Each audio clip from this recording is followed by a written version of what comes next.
have a story to read you about my friend Alexander, and Alex is going to be Alexander in the background. This is Alexander. I went to sleep with gum in my mouth, and now there's gum in my hair. And when I got out of bed this morning, I tripped on this skateboard.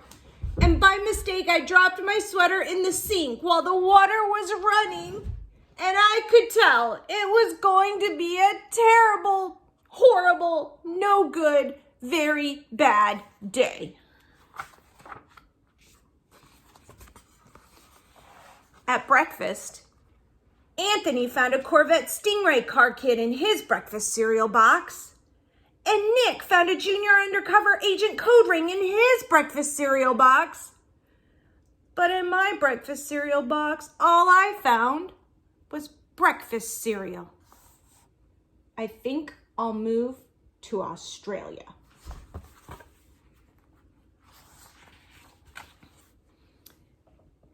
In our carpool, Mrs. Gibson let Becky have a seat by the window. Audrey and Elliot got seats by the window too.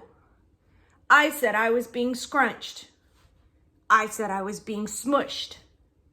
I said, if I don't get a seat by the window, I am going to be car sick. No one even answered. I could tell it was going to be a terrible, horrible, no good, very bad day. At school, Mrs. Dickens liked Paul's picture of the sailboat better than my picture of the invisible castle. At singing time, she said I sang too loud.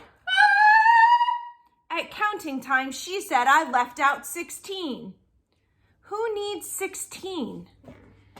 I could tell it was going to be a terrible, horrible, no good, very bad day.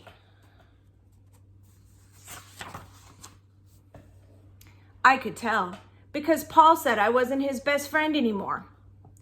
He said that Philip Parker was his best friend and that Albert Moyo was his next best friend and that I was only his third best friend.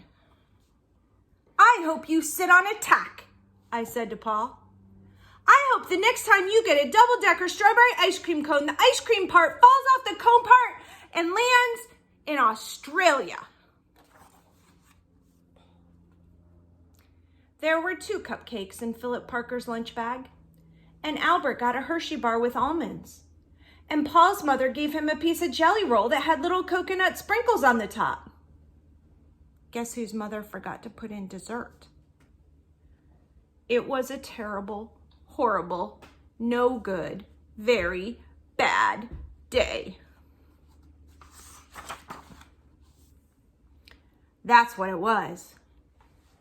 Because after school, my mom took us all to the dentist, and Dr. Fields found a cavity just in me.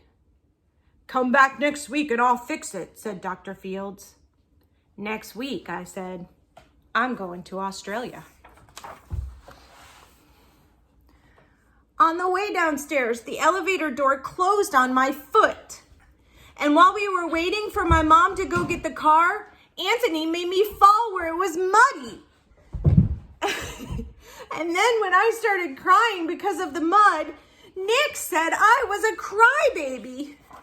And while I was punching Nick for saying crybaby, my mom came back with the car and scolded me for being muddy and for fighting. I am having a terrible, horrible, no good, very bad day, I told everybody. No one even answered. So then we went to the shoe store to buy some sneakers. Anthony chose white ones with blue stripes. Nick chose red ones with white stripes. I chose blue ones with red stripes, but then the shoe man said, we're all sold out. They made me buy plain old white ones, but they can't make me wear them. When we picked up my dad at his office, he said I couldn't play with his copying machine, but I forgot. He also said to watch out for the books on his desk, and I was careful as could be. except for my elbow. He also said, don't fool around with his phone. But I think I called Australia. My dad said, please don't pick him up anymore.